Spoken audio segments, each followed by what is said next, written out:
Police are still trying to decide whether they can charge Facebook stalker Natalia Burgess, who's admitted duping a number of young men into relationships using false identities online.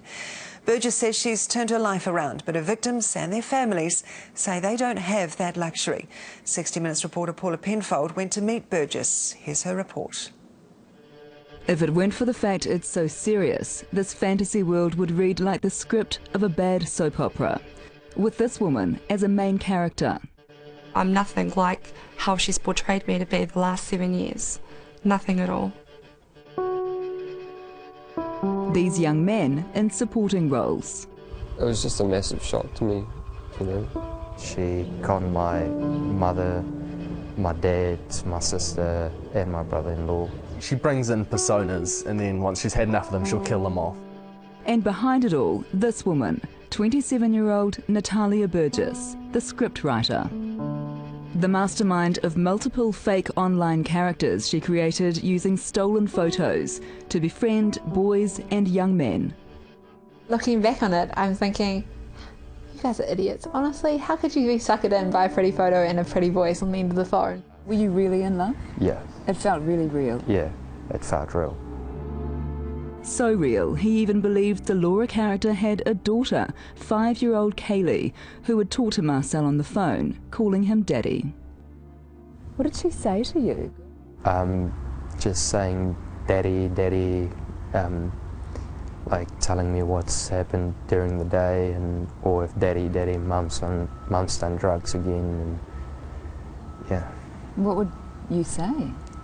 I would just try and get it through the night. Despite his compassion, the relationship soured and eventually the ruse came crashing down. Marcel realised he'd been duped and fell into depression. Peter Russell never physically met her either, but it all ended in the worst possible way. It's still very raw and new, this, isn't it? Yeah, it's only just gone 6 months since I lost him. It's just hard to believe that he's gone. Peter's mother, Raywyn Ford, keeps his ashes and mementos, including his unopened present from last Christmas, in a unit next to her bed. In the beginning, it was all too familiar. Peter met a beautiful blonde named Laura West on Facebook, spent whole nights talking to her on the phone, and he fell in love, to the point that last year, on his 21st birthday, he sent her a video message asking her to marry him.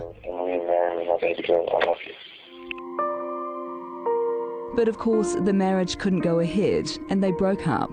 Within 3 months, even though he'd recently met someone else, and without ever discovering Laura West wasn't real, Peter took his own life. If those are the personalities she created, then who is the real Natalia Burgess? She's now revealing herself and why she did it.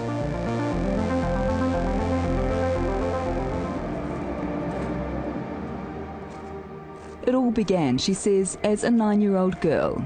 She felt like the black sheep, Samoan, adopted into a Palangi family. And I started stealing to buy friends, and that's probably where it all started from. Buying friends. Stealing what to give to them? Oh, stealing money. So like, I can remember very vividly, I used to steal money and then buy everyone in the classroom fish and chips for lunch. Natalia's desire for friendships eventually led her online, where she could pursue relationships hiding behind stolen photos. Why? Because I've never felt attractive and I've never felt love. I'm a mess. I literally didn't like who I was. I hated my life. And so that's when I first created Amy. They were the puppets and I was the puppeteer, and I was just pulling the strings and sitting back and watching the show. I was the puppeteer and I was the audience, you know. And I kind of got off on that sometimes when I used to watch them fight over me. Kind of made me feel like I was 15 again, you know. People were fighting over me and fighting over the fact that they wanted to be my friend. Do you feel any remorse? Yeah, to the ones that I still care about and the ones that are hurting now, then yeah, I feel real guilty and real sorry for them. And it kind of makes me sick that I'm hurting people that I really do care about. and people that really do care about me, you know. Are you now getting the help that you need to not do it anymore? Yeah, like lots of people don't believe in church, but it's where I go to be myself, to learn to be myself, to learn to be Natalia, to learn that I don't need to be Abby, Laura, Becca, Amy, because I'm good enough as me. Paula Penfold with that 60 Minutes investigation.